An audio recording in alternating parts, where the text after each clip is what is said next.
Mummy बजार जान लाग्यो के ल्याउनु छ र? छ लिटरको सामान ल्याउनु छ। गहुँ मकै भटमास गेडागुडी चनाहरू सबै आधा आधा किलो लिएर आऊ। अरु केही? ए काजु पेस्ता बदाम पनि एक एक पाकेट लिएर आऊ। औसीका बिहा नातिलाई तेजीले बनाउनु पर्यो नि। हँसस् म ल्याउँछु। खोइ यिनले त केही पनि ल्याएनन् क्या, झोला सोला त छैन त, रित्तै छ नि त। ल्याएको छु सबै ल्याएको छु।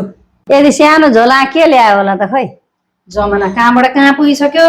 लिटो बनाउने सामान हैन, लिटै ल्याएको छु, सिङ्गै लिटै। ल यस्तो बनेकै लिटो हुँदो रहेछ।